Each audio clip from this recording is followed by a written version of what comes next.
Welcome to this episode of Ponderings and Musings of an Ordinary Man. I'm your host, Greg Jacobs. Well, good day, everybody. I am here with my good pal and friend, Frank Coffenberry. Frank and I have been friends going on, 15 years now.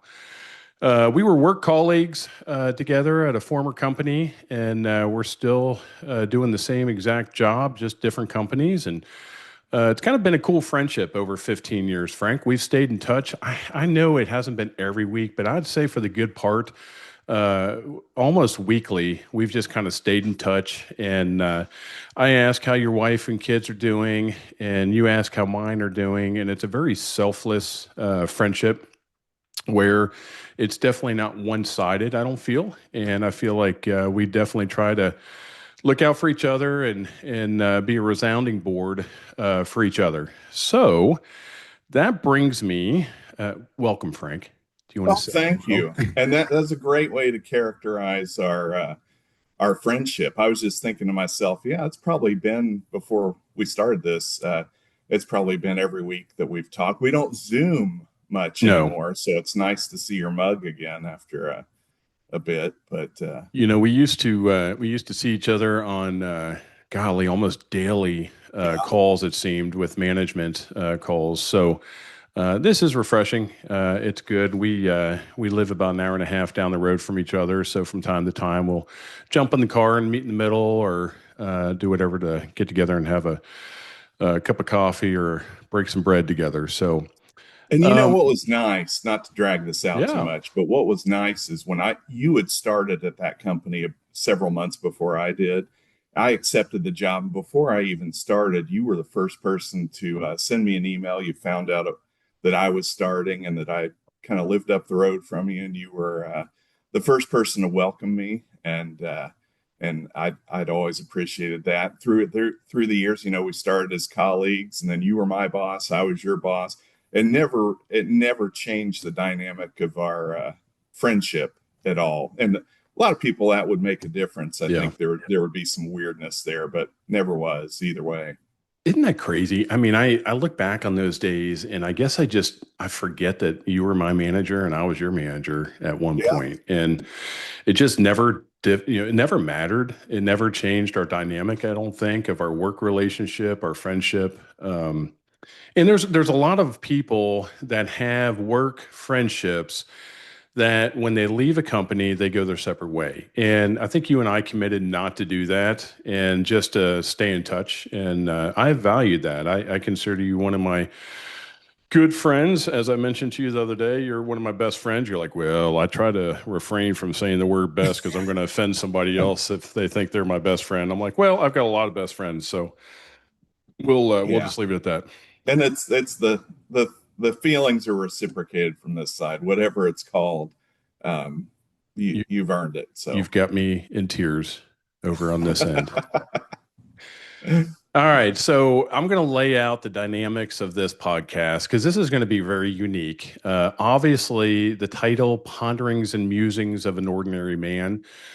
Shout out to my wife, Amy, for actually naming that podcast title. But I was really kind of thinking of doing an individual podcast today, and I kind of woke up with an itch. And it was like, the world says, oh, stay away from religion and politics. That's something that you don't want to kind of venture into that realm. So I thought, what better topic to come up with for a podcast than religion and politics? So we're going to do the opposite of what traditional wisdom says. And we're not going to get into necessarily beliefs or, different parties or different religions, anything like that. We're going to kind of almost do a holistic roundabout view of the topic of religion and politics. That's going to be more centered around respect, lack of respect, about publicity of it or privacy of it. And what that looks like. I really don't have any ambitions to say this is what it should look like. I just really kind of want to talk about it. The reason I brought Frank on, and I really kind of cornered him this morning. I gave him the opportunity to say no, but I said, hey, would you like to do 30 to 45-minute podcast with me today? And you don't know what the topic is. And he's like, sure. And I called him up. I was like, "Are you nuts? You're actually saying sure? Do you know what the topic is going to be?" He goes, "No, what?" And I said, "Well, it's religion and politics." And I would venture to say that you probably slapped your head like, "Are you kidding me?" What were your thoughts with that at first? Well, I just pictured pitchforks and torches standing outside of my home after whatever it is I say, because it's a volatile world that we live in whenever we start talking about those things. And then I thought to myself, you know what, though? I mean, a lot of those discussions are best had with people you already have a relationship with, that are open minded enough to hear your side of things and to consider things that maybe they hadn't considered before, and really see perspectives of other people and try to understand things from other people's perspectives. Hmm. I think that's what you and I do well. So if I shut out the rest of the world and just focus on our conversation here, just like we would if we picked up the phone and talked to each other weekly, then it's not as daunting of a task as maybe it sounds. Yeah, and I don't mean for the term yin yang to sound as weird as it does in our friendship, but I would say that there is an element of balance that we bring to each other in our conversations. I never get bent in our conversations if you have an opposite view of me, and you never get bent if I, share an opposite view with you. So I do think a lot of that just comes from the friendship, the depth of the relationship you have with somebody. Like if you don't have any skin in the game with somebody, then you're probably really not going to care if you offend, or you might be too concerned about offending. So I will say this. Frank is not my antithesis. He is not the opposite of who I am from a religious or political standpoint. We do have differing views and opinions on things. Um, and I'll just lay out front my stance. Frank, you don't have to unless you want to, but my religion and politics background, my gosh, with religion, I was pretty much raised Pentecostal. I was then transferred into more of the United Methodist predominant denomination at Asbury College when I went there in 1992. I was the youngest deacon in the independent Christian church in my town that was ordained as a deacon. Went to the Baptist church, was ordained as a deacon, did the switcheroo back to the Christian church and went back to the Baptist church. So, I've made the rounds with all different Christian denominations. Now that leaves out a whole bunch. I get it. I mean, there's all kinds of you could say Catholicism, you could say Episcopalian, Lutheran, whatever. But then it leads out a whole lot of other world religions, that you're dealing with as well. So that's kind of my background and basis from a religious standpoint. And then, as far as political, I would say that a lot of times people's political views are based off of their religious upbringing. Not always, because there's a lot of people that didn't have religious upbringings. But then you have this whole aspect of I am a conservative that is a registered Republican. I got sick and tired of politics in 2018 and unregistered myself as a Republican, went independent, then realized at the next election I couldn't vote in the primary here in Kentucky because I had to be registered as either a Republican or Democrat. So I went back to Republican. So I truly do vote my conscience. I don't agree with every single candidate, one side or the other, whether it's local politics, state politics, or federal politics. So the topic of this podcast is not meant to necessarily dive into somebody's particular belief. as much as kind of the wrapper around it. What influences those beliefs? And are we showing restraint? Are we showing respect? And should we show restraint and respect? I don't know. So, Frank, do you have any comments on that before we dig in? Well, I will say that you by far are a more of a student of Christianity than I have been. I would consider myself a Christian, but I don't attend church regularly. I did sporadically growing up. Went to Sunday school, never felt comfortable there because it was kind of cliquish and um, so just kind of dropped out of doing anything like that. But I've always you know believed it, and it's been part of my core principles, I guess you'd say. Um, I think along with that, as you had mentioned, you kind of vote um, your conscience and your morality. Um, that's the way I see that I do as well, because I think the founding principles of Christianity are forgiveness, mercy, grace, being kind, and understanding, helpful, and so I think we both see that we're doing that, and it, I think the breakdown comes when I see somebody online, and I had to quit going online looking at comments because if you want to lose your faith in humanity, that's the quickest way of doing Yeah. it, to see how people treat each other. I'm not going to sit there and have an argument with somebody I don't know across the country, that that maybe is going to not have any respect for me, and I'm not perfect. I'm not going to have respect for them either if they spout off with something. So I just kind of completely disengage from all that, and that includes anybody that would be listening to this and wants to come at me for something I've said. I'm not going to talk about it with you, because I'm me, you're you. We need to either just dismiss each other completely, or if we have a friendship like this, absolutely talk through things and express our points of view. And but yeah, it goes for politics too. They say don't talk about religion or politics in circles where you don't really know somebody or you don't want to offend somebody. I mean, I was just disinterested in both. Well, not both, but more politics growing up. I just, you kind of pick, you register what everybody else around you does. If you're, have just half of an interest, you turn 18, you've got to register just to do your part.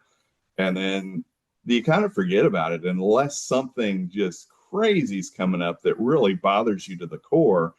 I've just been a little bit more apathetic about it than I should be, and because of that, I'll be the first to tell you I don't know a lot of the inner workings of how things go in politics. That doesn't mean I'm dumb and I don't have my opinion isn't worthy. It means I listen. I try to read different perspectives and try to learn more as I am more interested in it, because I'm concerned about the future of our country, the future of the world, and just kind of uh, the chaos that has really come out of all this in the past 10, 15 years or whatever. And it's probably been longer than that, but that's probably when I started paying a little bit more attention to things.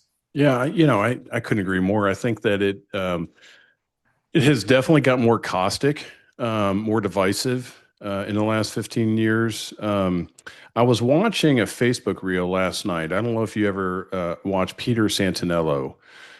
He has these awesome reels. They're like 15 minutes long, and basically he goes all around the United States into these communities, and he just interviews people and he finds out about the communities, stuff you can't just, see on the news or whatever. But anyway, he was interviewing this couple who they have like a little boat skiff, like a little houseboat they made. Like it's got bunk bed in it. It's got a hot water heater and a toilet and a stove. And it's basically their vacation home. It's their beach house. And it's just in the bayous, alligators all around. And they absolutely love it. They're like, oh my gosh, are you kidding me? I wouldn't trade this for anything in the world. We come out here on the weekends and we go fishing, and they were shooting nutria rats. If you've ever seen those things, they're just huge Oh yeah. rats, and they were cooking that up for him. And the Wait, comment they eat those? that, well, he did, yeah, that was kind of insane to me to look at. And Peter on the thing, he goes, "Wow, that's a very unique taste." Is very polite and diplomatic about it. It's probably, I used to be a huge squirrel hunter growing up, and it's like, why am I doing this? These are tree rats, and I enjoy watching them more than eating them because they don't really taste that good. So, excuse me. So I would say that the comment that this gentleman made who owned this little skiff, he's like, something, I haven't watched the news in years. He said, I used to really follow the news closely, and I realized it was bringing my mental health down, and it was nothing but negativity. And therefore, I realized I don't really have to stay on top of the socioeconomic policies of the world as much as I thought I needed to. And it really made me take pause and think about it. So that was one thing I was thinking about when you were talking about the news and over the last 15 years. The second thing is you were talking about the circles that you're in. Like, you choose not to divulge certain conversations with people that you don't know. And we'll talk about that a little more in detail on the religion topic, but it made me think about two different terms that I have heard and used through the years. And one is just straight evangelism, and the other is friendship evangelism. And kind of the premise is, straight evangelism, man, you can go down to, the street corner, the car wash, dry cleaner, whatever, start handing out Bibles and talking about your faith, but you don't have any street cred necessarily with those people you're talking with. Versus you and I, we have a relationship that if I was to exercise friendship evangelism with you and say, Frank, let me tell you what Jesus Christ has done in my life. You would not be as shut down and put out or, offended or whatever by somebody that has a relationship with you. And that doesn't always happen. But I do think that whatever topic you're talking about, there's more street cred if a relationship is already established. The problem is we don't really work on establishing relationships these days. There's a lot of facades and there's a lot of surface level, friendships. You can go to a church on a Sunday morning and listen to the pastor preach, and then you go out in the lobby afterwards, you're shaking hands with people and say, "Man, did you catch that game?" The other night, and that's about the extent of it, unless you get plugged in more. So we don't have the active moose lodges, elk clubs, VFWs, even Rotary and Kiwanis, and Knights of Columbus, all the different social organizations that were around for 100 something years. A lot of them are going by the wayside. So there is a lack of relationship. So I think that kind of is almost all encompassing with this topic as to how you come across to people when you talk to them. Would you agree? Well, I absolutely. It makes all the difference in the world. I mean, when I go to a sports game or something and you're walking towards the stadium and then you got some guy that wants to tell me how he thinks I'm going to go to hell in the different ways, of course I'm not going to listen to that. I mean, just, he can go there. And as far as I'm concerned, because I'm not going to listen to him. When you and a handful of other people that I know um, have built up that credibility, and you do that because I can witness, I've seen you go through in our friendship some really, really difficult things and navigate through that. Being open about questioning your faith and then coming back to it, and kind of that being the bedrock of how you've dealt with a lot of these unimaginable things that you've had to go through with and your family. Um, Seeing that, I it gives me confidence in knowing that I, I don't want to say somebody's doing it right or wrong, but in my opinion, you're doing it right. And then when I feel like, well, maybe I could use some help, maybe I have questions about this, who do you think the first person I'm going to ask about is? It's the guy who I know, we care about each other through a friendship. I've watched you through these open struggles that you've had. You've confided in me with a lot of stuff.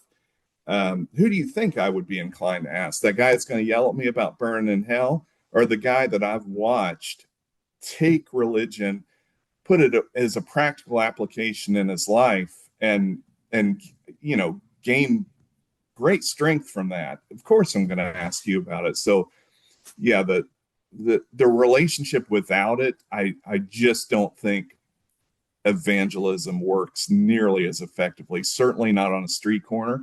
Maybe not even in a church. As I've told you, I kind of grew up going to church, and yeah, I took some solace from it. I like the quiet service with the organ and the choir and everything, um, which, by the way, is hard to find these days. There's a lot They of are. rock and roll church out Yeah.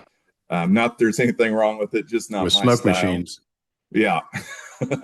But I like the reverence, the quietness, but the one thing I never did was built any kind of relationships in a church. That's probably why I don't see it as something that I really want to drag myself out of bed for on Sunday morning. If I can have a personal relationship spiritually, and then also kind of uh, benefit from the personal relationships that I have with people like you who are, living life the way that I think was intended by religion, then that's kind of where I sit with it. So, really, street cred doesn't necessarily as much in your definition, not to put words in your mouth, but just kind of rephrase some of that, not as much necessarily with the friendship as much as maybe the depth of the friendship of what somebody's gone through, that you can trust somebody that has been tempered and seasoned in life and not just frolicking around, has never encountered a hardship. So for those listeners that don't know my story, and I'm sure there's a lot, this goes around the world, we have listeners in Singapore and in Canada and the United States, and I would say that Frank's not talking about the time that I ran my zero turn mower whenever my bearings were going out. And a couple of my neighbors were staring at me like, what is he doing? Does he not know? And of course, I had headphones on. I couldn't hear it. And it just screeched to high heaven. And I just kept cutting. So you're not talking about those hardships in life. You're talking about the death of my son, David Michael Jacobs, back in 2020 from an auto accident. And the grief that I have had to work through, not overcome, because you never overcome it, you never get over it, you move forward. And the fact that I've poured myself into helping others in their grief has helped me immensely. And I think it's weird how we encompass different things in life. We don't know at the time. Like I was a Rotarian for years, and I'd go to Rotary Club and I would have lunch, every Tuesday or Wednesday, whatever it was. And the motto was service above self. And we would always kind of recite that motto. But I think it really came into play for my life when David died. And I really just took that service above self. I can wallow in self pity and I could just be eat up with this, or I could serve others. And that putting that above myself in turn lifted me up with that. And I think that you have seen that in our friendship and um, the fact that you would trust me if I came to you on a topic. You might not agree with it, but you would listen and you would respect. So I do think that that is really more of the street cred than just, hey, I've known this guy for 15 years. Yeah. So, And I would say, but even before that tragedy, it, you still exhibited the kinds of characteristics that brought credibility with me where this topic's concerned. You're not, when you're a salesman, you're always kind of on and looking for that opportunity to sell whatever it is you're selling. You're not that guy with Christianity. If you see an opportunity, you might ask permission to say, "Hey, I know you don't, if you're not going to church every Sunday, but here, I got something to share with you that could be helpful." And very humble about it, careful in your approach, and you don't feel like you're being sold, a bill of goods every time, just somebody trying to earn their angel wings or something, Yeah. by That's a good point. This is a whole different side topic. I was actually discouraged yesterday, and I had a guy reach out to me and ask how I was doing. And he lost his daughter, I guess, about 12 years ago. And I just told him, I said, man, it's been a crappy day, And he said, well, and then he goes on this whole, text to me. He goes, "You're such a big, handsome, witty stud who brings a smile to people's faces, calms their souls, and warms their hearts too. You are a mighty warrior in God's army and a great leader of men. You are the unmistakable hero of numbers and talented in the art of business." I think he said BS in business. "You have the heart of a lion, the brain of a baboon." And we just have that, relationship. But it's funny because, sometimes you just really need to encourage others, add a little comedy to it, but boost them up. And I think that's what, friendships and what I was kind of talking about, breaking down that facade of having those relationships, having those, friendships and conversations rather than just the surface level. I find them very few and far between nowadays. So, Frank, I want to jump into religion and politics as a topic, and I want to. We already have, obviously, we've been flying at a 30,000 foot flyover on this. I have a couple Bible passages I'm going to read, and I'm a born again Christian, so I go to the Bible for my absolutes, my resources. And, I think if you just look at, for example, the Ten Commandments that was posted in courthouses for so many years until a lot of them were taken down and then a lot of them put back up. But there's just a lot of just, basic principles, excuse me, that we can get from that. And I would say that these passages can be interpreted as taken out of context in the conversation we have. So I want to preface it with that. I am not trying to pick and choose Bible verses like a lot of people do, where they take it out of context, because we can find any single Bible verse to fit our needs. So I'm going to start with Proverbs 17:27, and I would say this really applies to both religion and politics, but we're going to apply it more to the religion aspect. Proverbs 17:27 says, "The one who has knowledge uses words with restraint, and whoever has understanding is even tempered." Any comments on that? I there So think about it. The one who has knowledge uses words with restraint. So I think that you could supplement the word knowledge with wisdom. With that, I believe that wisdom comes from God. So I do believe that there's a difference. But I do think that there's a matter of restraint and an even temperness that we have to have. If you don't have that knowledge or that wisdom, then you might just fly off the handle without restraint. You might not, you might find yourself getting really ticked off really quick. So I think it goes to just, have some restraint, be a little even tempered, right?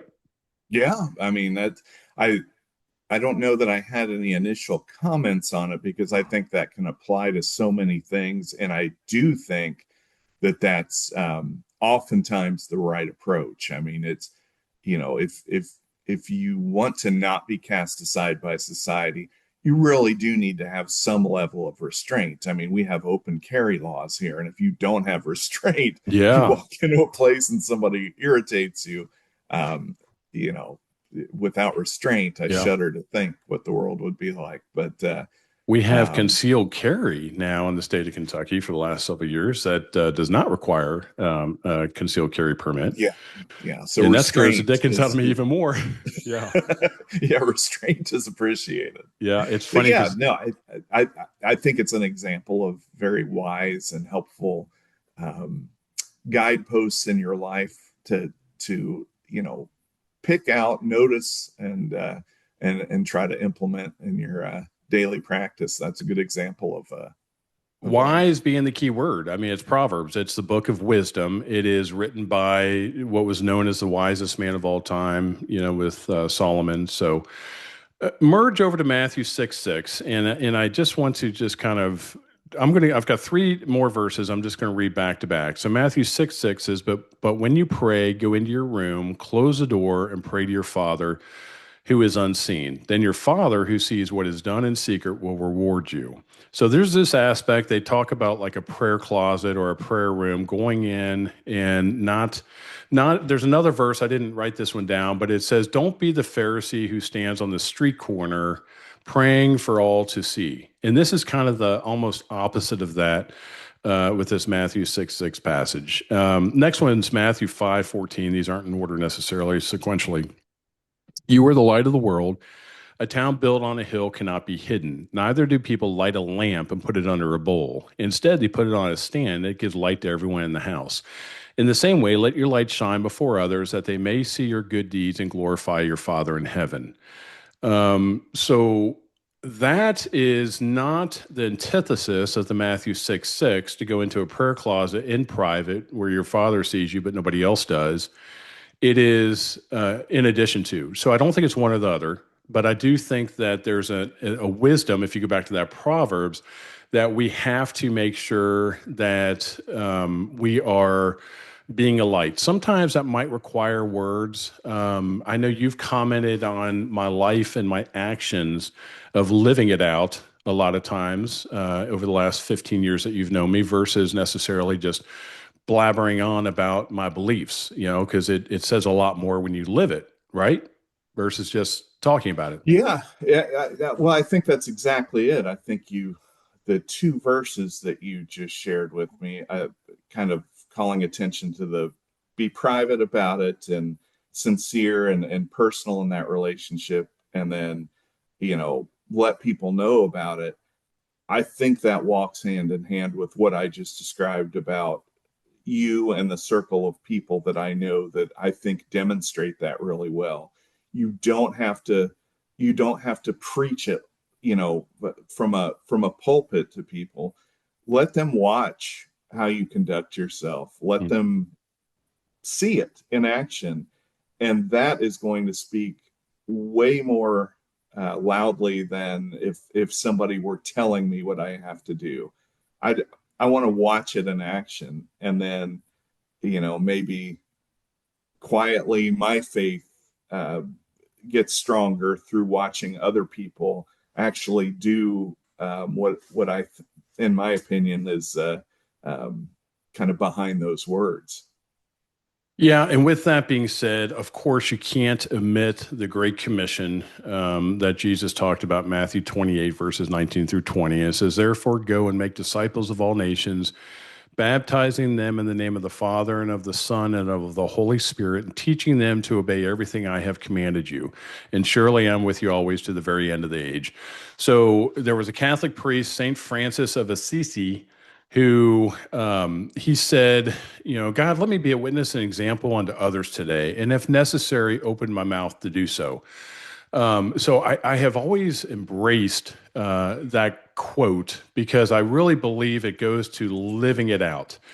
But then I also embrace the Great Commission and the fact that silence and just living it out isn't the only thing that we're required to do. We are also called to, really advocate and share the good news and the story of Christ in salvation and repenting of sins. So, from that perspective, I think there's a balance with that. I think the problem is there's an unequalness to that balance in life a lot of times.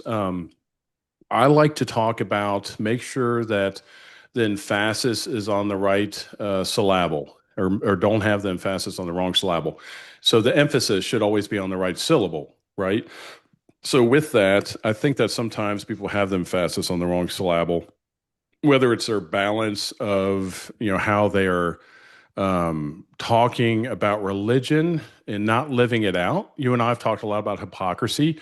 People will post on Facebook this or that, and then they'll go and sit in the front, pew of a church and totally have hypocrisy. Or then you're finding out on Facebook that a month later they ended up having an affair and got divorced, or whatever it might be. There is a lot of hypocrisy out there, so it is hard sometimes to discern the difference between that. Wouldn't you agree? Yeah, well, I think the last verse um, that you read kind of, I don't know. I think it's open to a lot of different kinds of interpretation, and I think it is wildly interpreted in practical application with a lot of people. You will have some people look at that and say, that means I've got to go to the Galapagos Islands, find instance of human life, and if I don't bring them to Christianity, then I've not done what I've been commanded to do by the Bible. I struggle with that because there are a lot of mysteries here. There are a lot of parables, and um, what is to be taken literally? How do we know the true interpretation? Because there are a lot of devout people in a lot of different world religions that don't necessarily follow Christianity. Um, all of it, or a lot of it, that I know, and my only experience is taking a world religions class in college, and talking to various people, but um, whether it's Hinduism, Buddhism, Muslim, or Islam, whatever it may be, if the principles are love, compassion, and just helping your fellow man, I don't understand how not hearing about Christianity is going to get you a sentence to hell for eternity. I have a hard time believing that. Just as I have a hard time believing that um, there's there's punishment for people. I'll tell you another story and why I left the most recent Bible study. I've probably told you this before, but I got invited to one of these neighborhood church groups, and I thought, yeah, I'll go there. I'll live by me and everything, and nice people. And we go in there and sitting around just visiting, having a good time. And then they started talking about, I think that topic was the power of prayer. Um, so that topic got started, and somebody came in with an example saying, our son's friend was in Iraq, and we prayed for him. We had a prayer chain going, and everybody was praying, um, and a bomb went off that was near him. It killed all of his friends around him, but he was left to survive. So the power of prayer really works.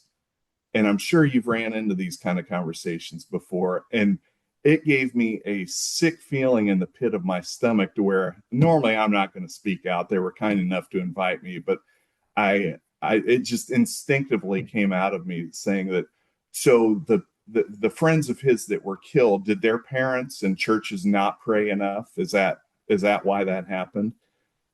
Of course not. I mean, we don't know the answer to that. Just as I don't think we can have a confidence enough to know that, yes, this priest in this Buddhist temple is going to go to hell because Christianity is not the path that he follows. He follows Buddhism.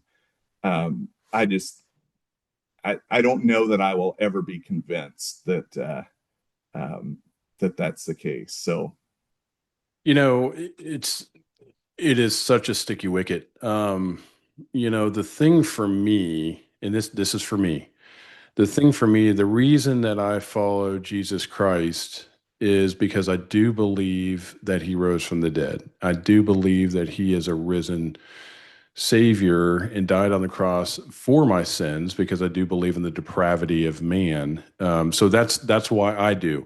A lot of the other world religions don't serve living gods, small g per se. And this isn't me trying to convince you or convince listeners. It's why I choose to. And it gives me faith, and it gives me hope. I have been in those circles when you're talking about miracles and the prayer. There's two people that were killed in a car accident. The one, man, God just performed a miracle. His angels are there and protected that one. The other one died. Well, does that mean that that those parents, don't have the right faith in prayer life, and the angels were not over that other one, you're never going to win that. So it's always better just to shut your mouth and not make the comment to begin with. The problem I have is the stupidity out there and the naivety. And I used to make those comments all the time.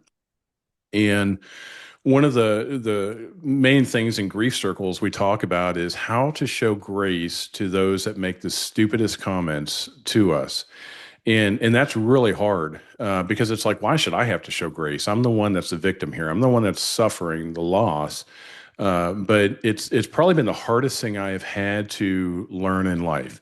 Well, just get over it, or at least you have other kids, or I've had spouses in grief groups I lead that basically, their neighbors are like, "Hey, we're going to put you on Match.com. You need to get back out there 6 months after the loss of a spouse, whatever it might be." But I think with anything in life, there is a stupidity and naivety, and it can come from whatever religion that you are practicing and trying to proselytize or evangelize a person to that, where it's almost like a gold star. Hey, look what I did. I got them to come to my, neighborhood Bible study, or, I got them to, repeat a prayer of salvation, whatever it might be. So I think that you have to make sure the emphasis is not on the wrong syllable. What is the purpose of this? What is the emphasis for this? So I make no apologies or amends for why I'm a Christian and why I believe what I believe. It's also very personal to me, and it's very intimate to me. So there's a part of me that's like, man, I want to tell others what God has done for me. And then there's other aspect of what I was saying about going into the prayer room and in secret with the Father that resonates with me. So I think there's a happy balance that you have to have when it comes to talking religion, where it's not about, hey, this is what I've been indoctrinated and educated in. This is truly what I feel. This has been life changing for me. That's a faith journey to me, and not just religion. And I think there's a difference. I mean, wouldn't you agree or not Yes. agree? No, I do agree, and that's again why I can respect and admire the way that you do it, because I don't think it's done like I think it's uncommon, unfortunately.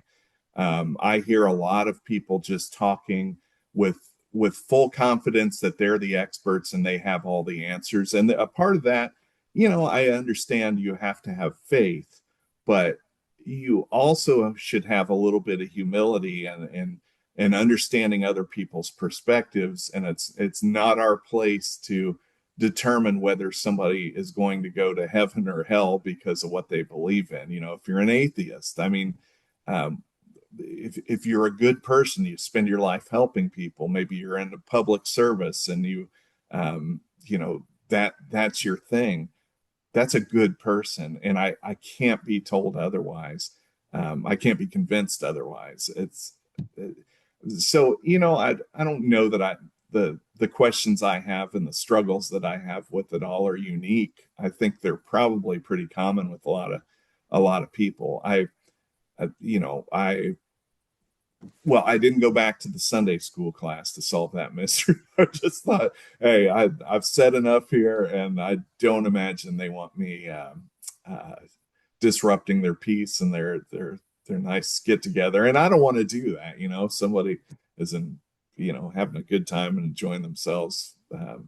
Maybe maybe I don't need to be there to ask questions that nobody has answers to. Well, So and I think a lot of I use the term journey all the time in life because this is a journey we go on, and I think a lot of people's journey has to come through self-seeking, whether it's picking up the Bible and reading it to say, "I don't understand this. I want to know more about it," versus somebody telling them what they should believe. So there's a lot of just different kind of caveats with that.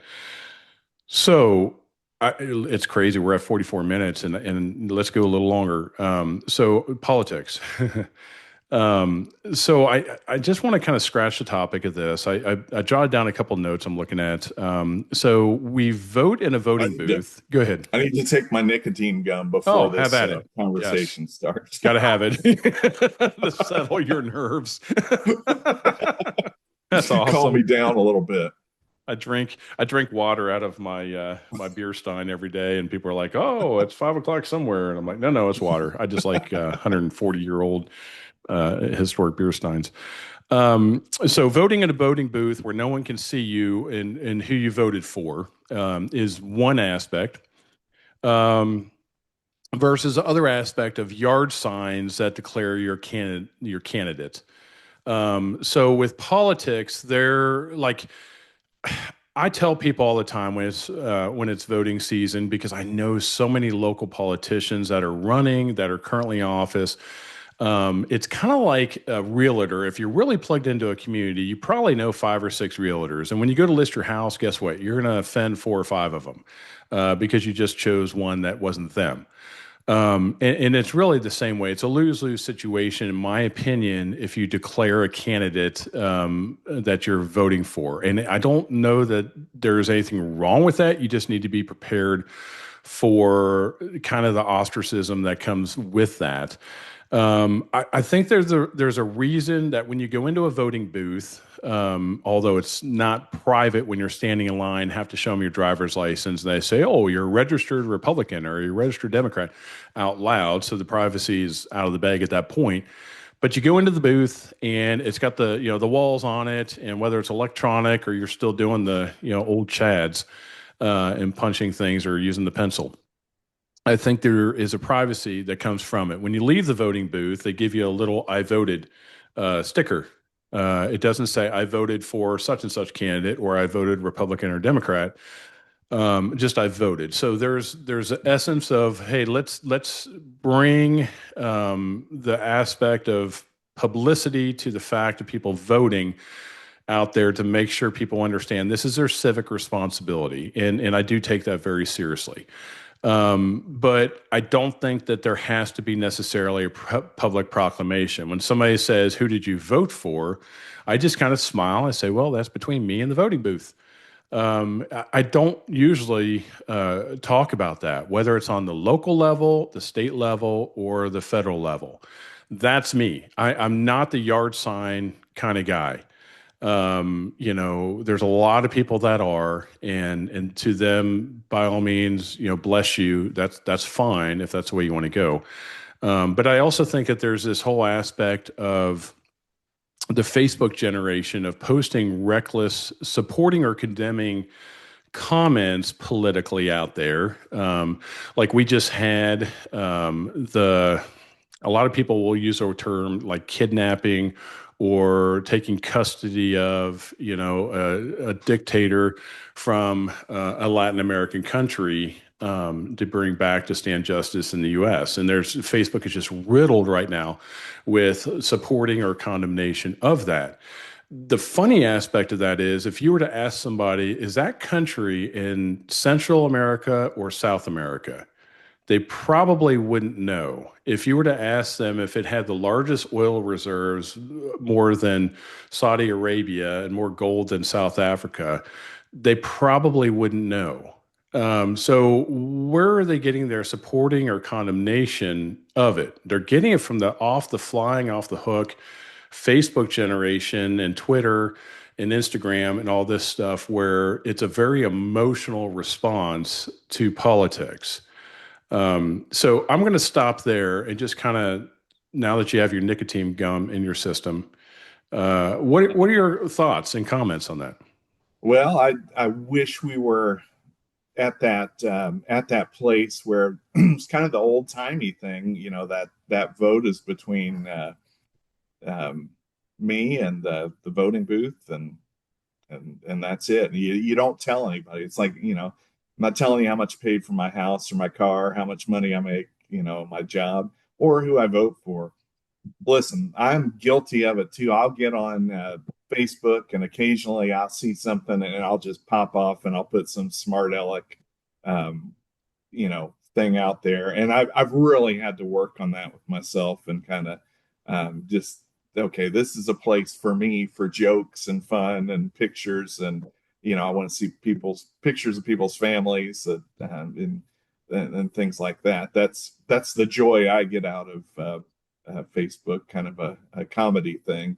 I need to just stay away from the angry stuff because that's all it does. I mean, we are at a point where everyone is so angry at the other side, and whoever they perceive that to be, and it does no good. And the yard signs.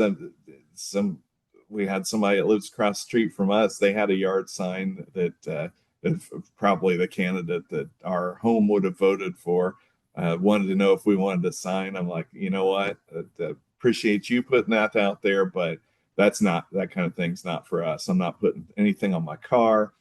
I don't wear clothing with the name of a presidential candidate or president on it. To me, I'm not a groupie. I'm a citizen living in this country, and electing someone that I hope will represent me in the way that I want to be represented. And that's kind of where it ends. You know, I mean, we're at the point now where I hate to say this, but I almost find out who somebody wants to put it in my face who they voted for, and it's not the person that I voted for.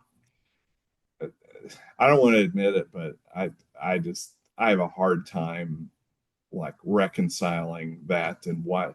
Well, if you believe in this, and this, um, I mean, that kind of goes against a lot of what I believe in, and I don't know that we have enough in common to where it really makes sense to continue any kind of meaningful relationship with this person. And listen, that's not the right attitude. I'll fully admit that, um, but it's almost where I've arrived at, unfortunately, and I don't know, right or wrong. Yeah, and I think that it goes back to the divisiveness. I think that it goes back to labels that we put on people. Oh, you voted for such and such. If I am, if I say that I am an evangelical Christian, then that automatically puts me in a category of the right. Since we're going down rabbit holes and you open Pandora's box, I'm going to open it a little more.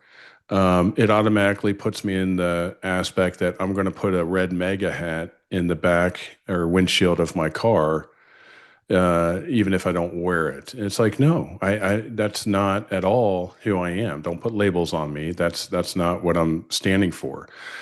Um, you know, I voted for President Trump. I don't agree with all of his policies. I do agree with, a lot of them. You and I have talked about the fact that it riles you up. I think just even hearing conversations like that. And I have a lot of friends that do not agree politically with me. I do think that there's an essence of coming to the table. And yeah, I was watching another reel. I mentioned Peter Santinello. He was over in Switzerland, and one of the guides that he was going around with said, "Yeah, this is where the ex-president, lives in this house over here." And he goes, "What do you mean? It's like he just lives over there." And he goes, "Yeah." He said, it's not uncommon to go down to the local restaurant and see him and this and that. We don't protect our presidents, our politicians the same way as the United States does with all the security and their superstars." He said it's kind of like the Continental Congress started, where they were farmers and they were attorneys, and they went and they served their time and then they came back. They weren't career politicians. So I do think that there's an importance of almost segmenting out why or who we are now versus what we were as a nation politically. There was always divisiveness. I mean, there was always all the different campaign slogans and caricatures and all of this stuff, and presidents going around on cabooses of trains, and giving stump speeches, from that. So I'm not saying that it wasn't divisive, but I do believe that we're probably more divided as a country where we can't even like break bread around a Thanksgiving table or a Christmas dinner if somebody in the family believes differently, than you. And, I also believe there's a time and a place for conversations, and most of those are private for me. There's an adage and a cliche that our parents and our grandparents' generation used to use that I use all the time, and that is, don't worry about the things out of your control. Um, don't get bent about things you can't control. You can control local, state, and politics to the extent of going to the voting booth. And other than that, and I'm not saying you can't lobby to your congressman and call the number and leave a message and say, vote this way. I'm not saying that. But I'm just saying that there's so much we get bent about that really is to the demise of our physical and mental health over discussions of politics that just really, in the grand scheme of things, it doesn't make a difference. What do you think on that? Yeah, well, I think you can also put it into perspective that are we really at unprecedented division levels? I mean, we had a Mm, civil war that's right. in the late or 1860s. Um, some chuckleheads that sit in their trucks and want to like put that angry talk out there on social media will threaten that we're in the midst of a civil war now. We're not in the midst of a civil war now, but there is big divisiveness. But I don't know. I can't even imagine what living in Civil War times would have been like when you're fighting your own countrymen, you're killing your own countrymen Yeah. um, over a Brothers division fighting that against brothers, and yeah. yeah. So we're not there yet. I think a lot of the talk is hyperbole, but it's palpable, definitely. I mean, you can feel it, and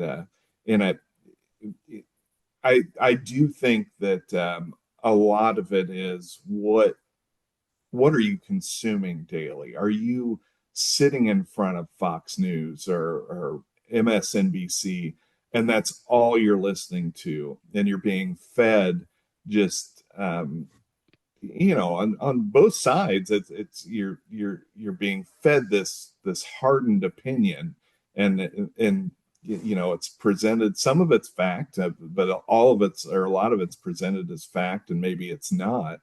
And maybe the I've told my kids before, a big thing that you need with humanity is you need to be able to understand somebody else's perspective. And if you can't do that, trouble happens typically. You're not going to grow, or you're not going to learn anything. I don't always have to agree with somebody, but if I can understand why they might have the opinion they have, maybe it helps me um, soften up a little bit in my approach. Maybe it doesn't. Maybe I don't care what your opinion is. If you're a Nazi, I don't really care what your background is. I mean, you're Yeah, you're a Nazi, and that's that. Not calling anyone a Nazi here, sure. but um, I but I do think there's a lot to be gained from looking at somebody's perspective, trying to understand it, and just kind of moving forward from there. Yeah, and I think what you said, as far as even teaching your children about knowing the other aspects of beliefs and knowing other people's convictions, and it's hard to take a stance on something if you don't know the opposite. If you're not doing your research and saying, okay, this is what I don't believe versus this is what I believe. Make sure that you believe, whether it's religion or politics, don't believe something just because of tradition, because of that's how you were raised, or because that's the way your mama or grandma voted or took you to church or whatever. Make sure it's personal. Make sure it is you that has that conviction and that belief. I'm going to close this out with one word, and that's respect. I was on a diversity, equity, and inclusion board for a Fortune 500 company at one time, DEI. And this is when the term DEI just came out. The right now they look at DEI as just like a dirty word or whatever. So it was a month into this, I was approached and said, "Hey, we want you on this board." I was like, "Well, be careful what you ask for. Do you know who I am, what I stand for?" "Yes, that's why we want you on there." I was like, "Okay." So I get on there and there's six people, and we had a conference call with an African American professor from Harvard. And I say African American on purpose just to delay the pretense and the context because it was still right when tensions were very heated with Black Lives Matter, with white, I'm losing all the different terms that were coming out at the time, but inequity, and just lack of diversity and things like that. So I do believe in a very diverse workforce, and the essential of that. But I believe it's based off of actual qualifications, not based off of color, gender, sex, religion, any of that other stuff. And I remember asking this Harvard professor, there's like six of us on the call. I said, sir, doesn't it just come down to respect? And he just stopped. Everybody was mortified, that Greg Jacobs asked a question on this, call. And he goes, yeah, I guess it really does.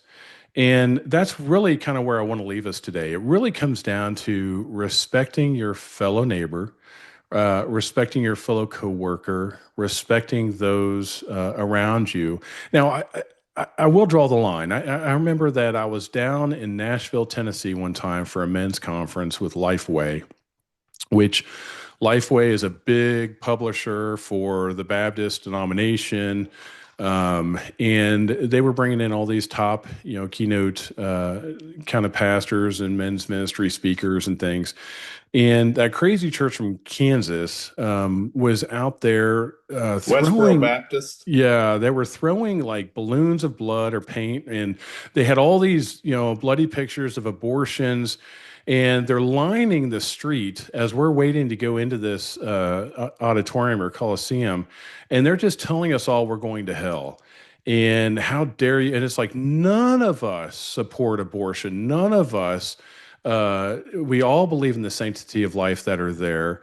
And it was like, wow, know your audience. I mean, talk about numbskulls that just totally assume that everybody believes this way or everybody's going to hell or whatever.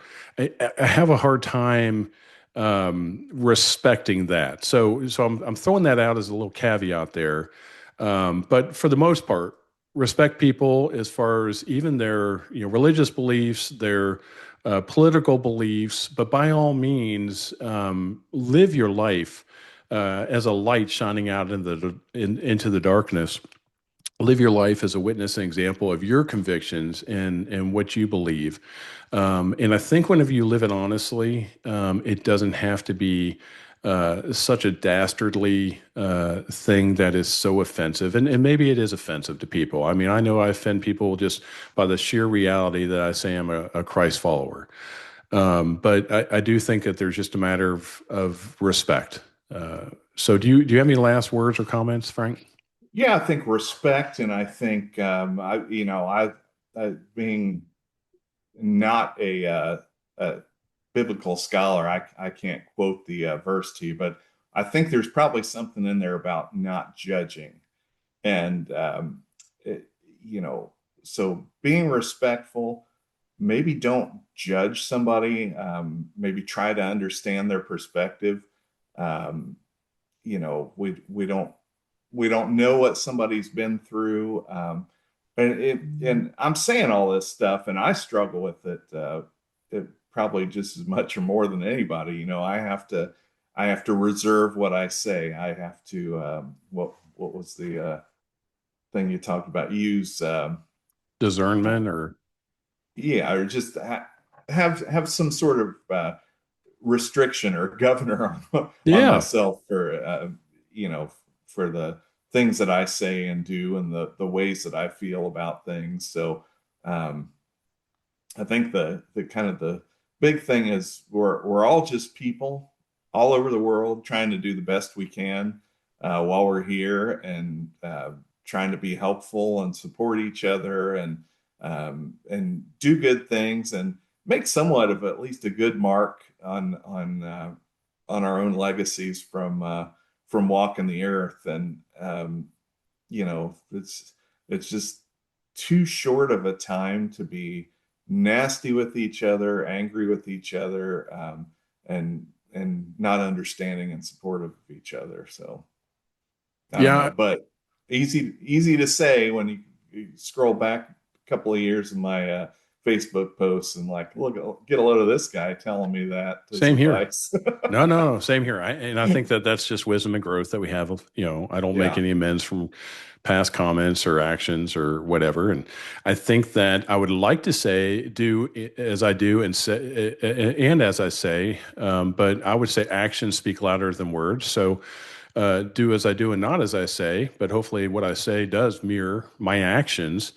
And I would just leave us with the views and expressions and comments and opinions that were expressed on this podcast are just that. They're views and opinions that were expressed by both Frank and I. And you might not share them, and that's okay. We're not out to try to appease every single person or friend group or socioeconomic circle. But by all means, have your own convictions, but make them your own. Don't make them something that somebody else tells you should have. So, Frank, I want to thank you so much for coming on this. This was so impromptu. I did that on purpose. I gave you pretty much a 30-minute notice without preparing because I wanted to be organic and I just wanted us to kind of speak from the heart. So thanks for joining us today. Thanks for letting me be frank with you. Yeah, you always are, Frank. Thanks, brother. Thank you so much for taking time out of your day to listen to Ponderings and Musings of an Ordinary Man. I hope today's episode brought you a bit of inspiration. If you've enjoyed it, please remember to follow, like, or subscribe on your favorite platform so you never miss what's coming next. I can't wait to share future episodes with you. Until next time,